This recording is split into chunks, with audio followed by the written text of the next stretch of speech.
ఇక చూడండి, ఇది అసలు న్యూస్ ఇదే. బీఆర్ఎస్ ఎంపీల చూపు కాంగ్రెస్ వైపు, అధికార పార్టీలో చేరేందుకు 6 రెడీ, వీరిలో 4 లోక్సభ 2 రాజ్యసభ సభ్యులు. ఎంపీ టికెట్ ఎమ్మెల్సీ పదవులపై హామీ కోసం ఢిల్లీలో ప్రయత్నాలంటూ ఒకరు చూస్తున్నాం కదా. అసెంబ్లీ ఎన్నికల్లో కాంగ్రెస్ గెలవడంతో బీఆర్ఎస్ ఎంపీలు కొందరు ఆ పార్టీలో చేరాలని చూస్తున్నారు. ఇంకా బీఆర్ఎస్లో ఉంటే రాజకీయంగా అవకాశాలు కోల్పోతామనే అభిప్రాయంతో వారు ఉన్నారు. 4 లోక్సభ ఎంపీలు ఇప్పటికే ఢిల్లీ స్థాయిలో టికెట్ కోసం ప్రయత్నాలు చేస్తున్నారు. రాష్ట్ర కాంగ్రెస్ నేతలు ప్రసన్నం చేసుకునే పనిలో ఉన్నారు. మరో 2 రాజ్యసభ ఎంపీలు కూడా వాళ్ళ బాటలు నడుస్తున్నారు. లోక్సభ ఎన్నికలే టార్గెట్గా వీళ్ళంతా ప్రయత్నాలు మొదలుపెట్టారు. ఒక నాయకుడైతే ఎమ్మెల్సీతో పాటు క్యాబినెట్ బెర్త్ పైన ఆశలు పెట్టుకుని తెలిసిందట. సో 2 రిజర్వ్ స్థానాలు ఎంపీలట.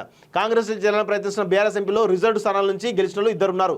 వాళ్ళు తమకున్న పరిచయాలతో ఢిల్లీలో ప్రయత్నాలు చేయడంతో పాటు ఆయా ఉమ్మడి జిల్లాల్లోని కాంగ్రెస్ కీలక నేతలు ప్రసన్నం చేసుకునే పనిలో ఉన్నారు. ఈ 2 లోక్సభ నియోజకవర్గాల పరిధిలో ఒక చోట 7, మరో చోట 5 అసెంబ్లీ సీట్లో కాంగ్రెస్ గెలుపొందింది. ఇక వ్యాపారవేత్తలైన మరో 2 ఎంపీలు సైతం కారు దిగేందుకు రెడీగా ఉన్నారు. ఒక ఎంపీ అయితే కాంగ్రెస్ టికెట్ దక్కకుంటే బీఆర్ఎస్ నుంచి పోటీ చేయడానికి కూడా సుముఖంగా లేరని తెలిసింది. ఈ గత ఎన్నికలకు ముందు బీఆర్ఎస్ టికెట్ దక్కించుకున్నట్టే ఇప్పుడు కాంగ్రెస్ టికెట్ దక్కించుకునే పనిలో ఆ ఎంపీ ఉన్నట్టు ప్రచారం జరుగుతుంది. మరో ఎంపీ 2 సార్లు బీఆర్ఎస్ నుంచి లోక్సభకు ఎన్నికయ్యారు.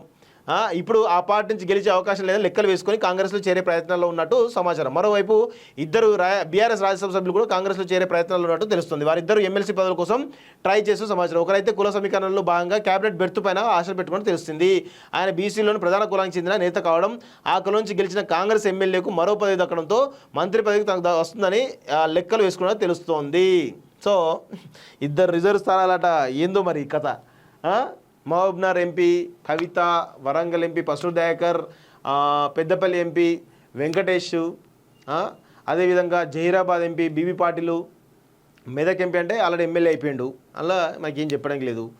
చేవెళ్ళ ఎంపీ రంజిత్ రెడ్డి, మహబూబ్నగర్ ఎంపీ ఆయన ఎవరు ఉంటారు, ఆయన పేరు అసలు గుర్తే రాదు ఆయనదే, ఆయన ఒకడు. ఇంకెవరున్నారు ఇక? భువనగిరి అంటే ఈ కాంగ్రెసు, మళ్ళా నల్గొండ కాంగ్రెసు, ఖమ్మము ఆయన నామనాగేశ్వరరావు, ఆయన కూడా పోయే అవకాశం. నామనాగేశ్వరరావు, బీవీ పాటిల్ ఇద్దరు కూడా వ్యాపారవేత్తలు చెప్తున్నారు. వీళ్ళిద్దరు పోయే అవకాశం ఉంది. ఎస్టీ రిజర్వ్ స్థానం అంటే ఆయన, ఎస్సీ రిజర్వ్ స్థానం అంటే ఆయన వెంకటేష్ నేతకు పోయే అవకాశం ఉంది. సో ఇట్లా పలు రకాల ఈక్వేషన్లు అయితే మనకు కనబడతా ఉన్నాయి. సో చూడాలి ఏమవుతుందో. మొత్తానికైతే బీఆర్ఎస్ ఎంపీలు కాంగ్రెస్ వైపు చూస్తున్నట్టు తెలుస్తుంది. కాంగ్రెస్ వైపు లేదా బీజేపీ వైపు చూస్తారు. ఆశ పెట్టుకోండి, ఎందుకంటే ఈ 2 అవకాశాలు ఉంటాయి. బీఆర్ఎస్ కాంగ్రెస్ అయినా గెలుస్తుంది, లేదంటే బీజేపీని గెలుస్తుంది. ఈ 2 ఫైటే నడుస్తుంది. రాసి పెట్టుకోండి అంతే.